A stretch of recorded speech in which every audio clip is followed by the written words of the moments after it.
I feel like we've done this before. It's a little bit deja vu. All over again. Yeah. It's concerning. Like it's, it even looks exactly like that last piece of footage that we shot from the video before. Yeah.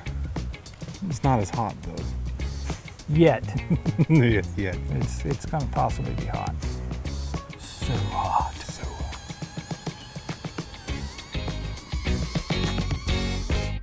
All right, so obviously 55 Chevrolet. Yes, I cheated and used the video from way back when we first started on this thing. There's been a lot go on between there and here. I got COVID, my wife got COVID. I know some of you guys already know that, but if you're watching this for the first time, I've had COVID. So what happened was, we had a fueling issue on the car. We had an electrical issue on the car with the distributor. We had issues with wanting to be able to drive the car. Honestly, I don't think that's happening today either. But we are planning on getting that thing to start and run. So, onward and warward. All right, so we're gonna try to get this thing started today, and Pat wants to put a Protronix in here. So we're gonna use that instead of the MSD that was in there before. We're gonna go ahead and pull the old distributor out. Cam's working on that right now. I don't really need to show you that, but we're gonna show you putting the Protronix in and how to stab a distributor, get it on top dead center. I know we've done that before, but we're just gonna show you that anyway. I'm trying to find a power wire to pull off of the ignition switch. Now there is a ballast resistor in here, and there's like 4 wires going to one side of it, and it's not even hooked up on the other side. I'm not sure what we've got going on here. I've never dealt with a 55 Chevrolet, so I'm probably going to have to consult my mobile phone in order to find out what the backside of this switch is supposed to look like. I know some of you guys are going to go, well, that's real straightforward and real easy. I will say again, I have never dealt with a 55 Chevy before. I don't know anything about their wiring. I don't even know if this is stock wiring. It doesn't look stock. So anyway, I'm going to have all the blood continue to rush to my head, and I'm going to try to find a wire we can work with. It's so far away. All right, so I've got both of our distributors here. This is the MSD that was in it. This is our Protronix that we are putting in it.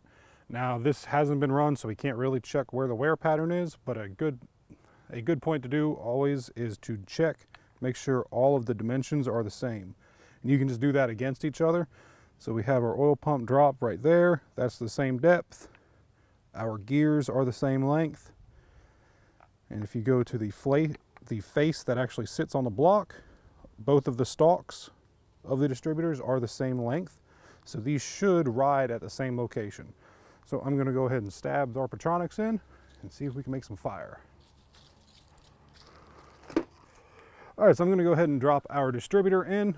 This does not have a provision for a vacuum gauge, so we're gonna have to set it, get our rotor facing #1 spark plug, and then rotate the body to where we want it.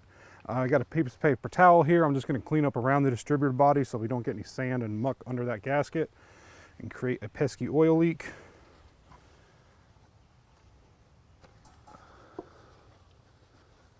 And make sure that you wipe away from the hole, not into the hole, so that you don't drop sand down onto your camshaft. Okay, now for the fun part of positioning myself so that y'all can see this.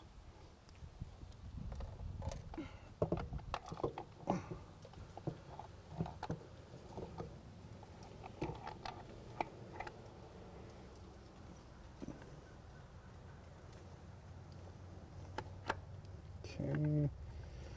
All right, so this is just going to be a case of not liking where the cap is sitting. So you pick it up, rotate it a tooth, set it back down, and try to jiggle it into the oil pump drive shaft.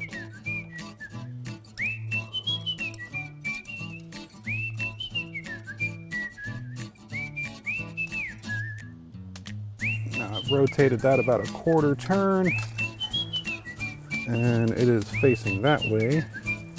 Right about there should do me.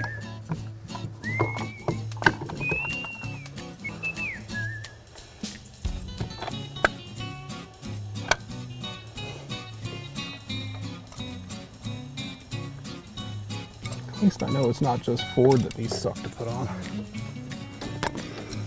And Chevy's got the better oil pump drive shaft too.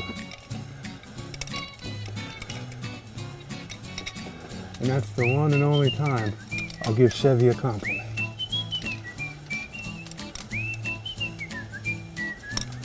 All right, so we have stabbed the distributor 7 About times? 37. That's the fun of distributors. We hate distributors. I mean, we like distributors because they make the engine run, but when you have to take one out and put a different one in, it's always a pain. So we've got it in there. Now we're gonna rough wire it because we've heard that there's thunderstorms on the way in. Pat's trying to put the Camaro up in the garage right now, so that's what you're hearing in the background possibly.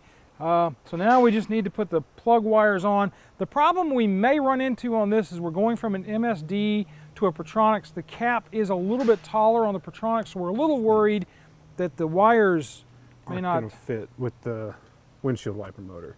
Yeah. But if you go fast enough, you don't need windshield wipers. Take it off. Yeah, that's what Rain-X Don't is tell Pat. for. This is 2021. Rain-X is king. I use it all the time. Yes, I do too. All right, get on it. All right, now on this cap there is a little tab. You just want to make sure that you're on it. Just hold the base, rotate it around, and feel it lock in. I'm gonna go ahead and secure the cap down. And I'd really like the wires of this distributor to be towards the back, just to hide them. I know that my rotor is pointing number 1. Need to worry about clearance on the wiper motor, so I'm gonna try to split the difference between 2 of them.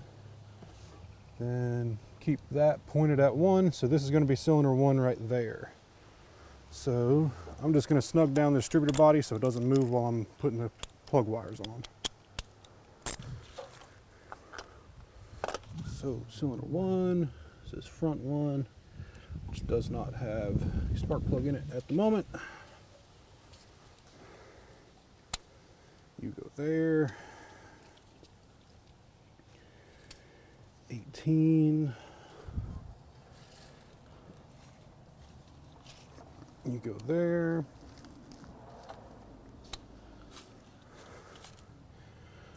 4.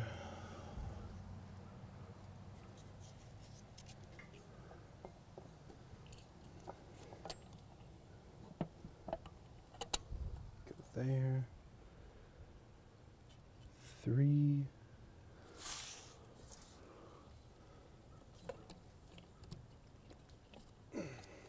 You go there.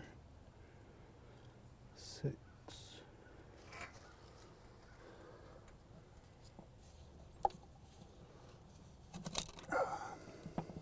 Oh, you are just too short.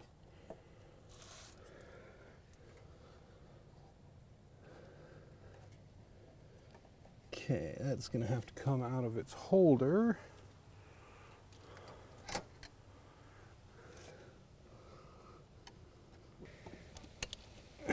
Five, 7.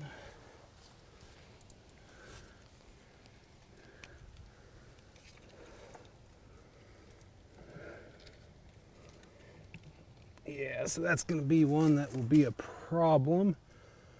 So what I'm going to do is rotate the distributor counterclockwise, put the wire on it, and rotate it back as far clockwise as I can.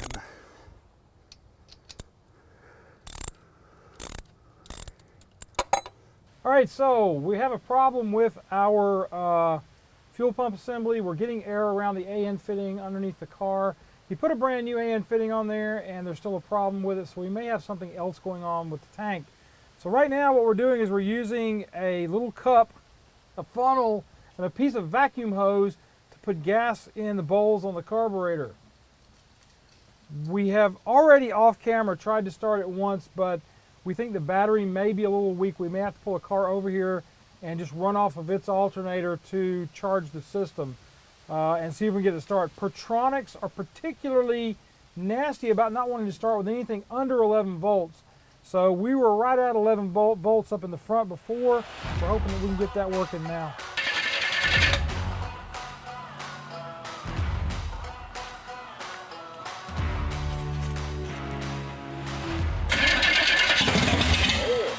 Hello!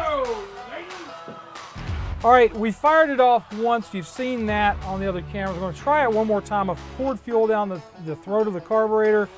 The bowl is leaking, so we're going to have to work on that. But we're going to probably do that another time. This car is a plethora of good things to do, so we're kind of looking at the idea of bringing it over to our new location after we get the studio done and working on it then. Fire in the hole!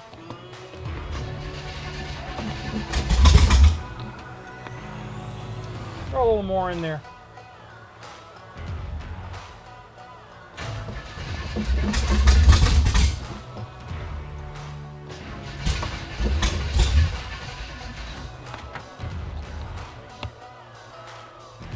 Backfiring a little.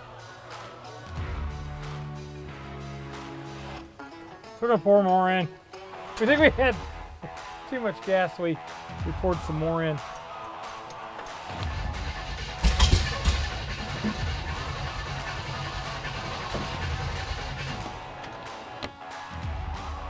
Check the accelerator and see if it's doing anything, because this pedal is really tight. How much is it opening? Okay.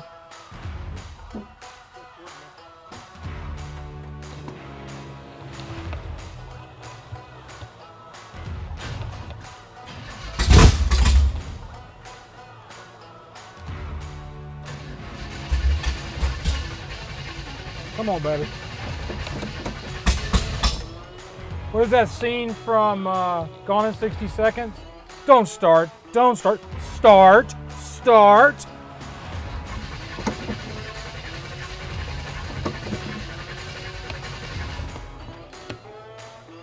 We got Pat in the background here all worried about what we're doing. He says not at all. If he knew, he just called us trained specialist. Obviously, he doesn't know us very well. Oh, Lord. I think it needs a good bit of gas.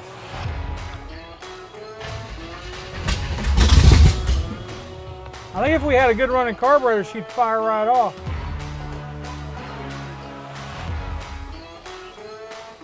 You gonna sit on the hood when we're going down the road?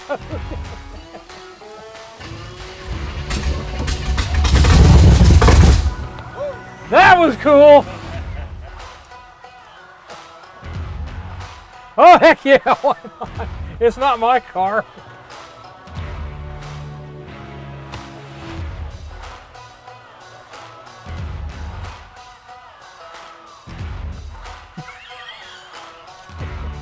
See Chef Don Prudhomme. A little bit is good, more is better.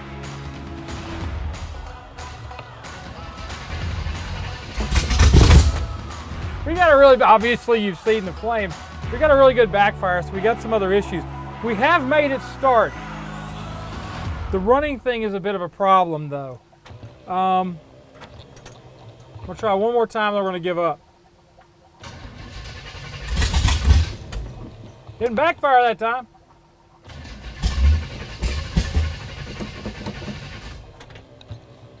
Put more gas.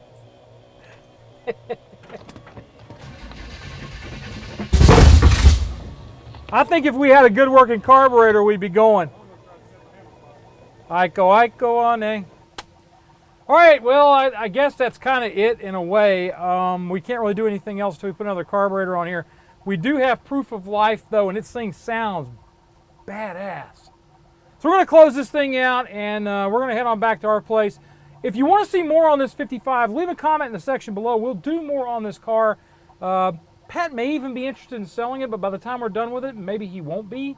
Probably won't be anything to do with the cosmetics on it. It'll be more of the engine kind of stuff and things like that. You know, like maybe getting his gauges running and cleaning up this wiring mess underneath the dash panel. But I digress. Let me go talk to Cam about this thing. Carburetor. You know, we were that bloody close to having it run on its own power. Yes. But I kind of like you being the poorer guy. Oh, I'm down for it. He burned his hand. Yeah, it almost set my hand on fire. Oh, I thought it did. It backfired right at the end, but it didn't spark, luckily. Last time this car ran was like 4 years ago, so I mean, I'm kind of like, all the things that we're seeing are typical of that. The carburetor issues, the accelerator pump is leaking, There's a leak around the bowl gaskets. Yeah, that's typical. Especially with ethanol fuel. Oh man, it's the stuff you're going to see no matter what. So I think where we're at is okay. And Pump's a little bit backwards. It's Pat giving the fuel tank a bubble bath right now. Pat put the fuel pump on with the in on the outdoor. So basically he did the Led Zeppelin album today. We didn't figure it out until late. He comes walking and goes, oh, by the way, I think I accidentally put the pump on backwards. That's why it sounded like a kid drinking a milkshake in the fuel tank. He said, stop it, Jimmy. I mean, that stuff happens, you know. I mean, it happened to me. It's happened to you, I'm sure. Yeah. I mean, I've done it before. I've put the fuel pump on. I'm like, why is it pushing rather than pulling? It made no pressure. It made no pressure. I got nothing in to cover it. So what we did was we adapted and overcame. We went in and we put fuel actually down the throat of the carburetor because it's leaking in the bowls, and that's how we got it to start and run. Is that ideal? No. But it does. It works. So. What's that song on YouTube? Time to do some sketch shit. Doo-dah, doo-dah. Hope I get away with it all the doo-dah day. That's the story of my life. All right, everybody, check out the Patreon account. At the $10 a month level, you get monthly meetings with me. It's a bunch of people. We all get together, have a big time. It's a lot of fun. We do tech Q&A at the beginning of each one of the meetings. We're having one tomorrow, but you won't be able to be there because this is airing on the Thursday after. But next month, there'll be another one. There is also, we're starting to do tech for the guys on the Patreon account that's strictly for them. This does not affect what we do with the YouTube stuff. Manic Mechanic and Autorestomod, we still do our 2 videos a week on those 2. And then the Patreon stuff is just for those guys because they are putting their money where their mouth is. They are actually going out and supporting us financially with the stuff that they do, and we do appreciate that. Also, subscribe to the channel because YouTube is absolutely jacking with the algorithms right now, and it is hurting small channels. Even channels as big as Peter McKinnon are seeing a hit from what they did to the algorithm. So it's not bringing up the small channels. It's really only supporting, as far as I can tell, the larger channels on YouTube. And so it's really going to be a big help to us if you'll go out and subscribe and click that bell for notification. Make sure you click the bell so that you get notifications on the top level. In other words, you get every notification that we do. It'll be probably a pain in your butt because you're going to get 2 a week. But if you like the shows enough, it shouldn't be a problem for you. So there you go. And if you don't, just delete the dadgum email. Don't worry about it. Or if you're like me, just Spam. don't do spam. Don't do spam. But just delete the email. It'll be fine. Seriously. Well, I guess that's it then, isn't it? Mm-hmm. All right, finally and all, folks, be kind to each other, love on each other. Have a great week, and we'll see you next time on Autorestomod. I really would like to drive it. Mm-hmm. I want to see it go down the strip. At least once. It'd be depressing if with all this done to it and everything finished, it turns like a 15. I mean, it wouldn't surprise me. Or like 15-second ET. I don't think driving it with these headers would be very fun either. I'm pretty sure we could probably set some things on fire. I think if we do another startup with it, and we get everything worked out, like where we'll drive it, like we drive the 55. I like that, we drive the 55. Yeah. We put a bunch of leaves underneath the collectors. Oh yeah, you didn't see it because you were inside, but it was lighting the candles. Nice. Yeah. Needs nitrous. We light the fires and the tires. We could put it on the pad over at Blanchard. Ooh, The basketball pad? Break-in period. Yeah. You guys have a great week.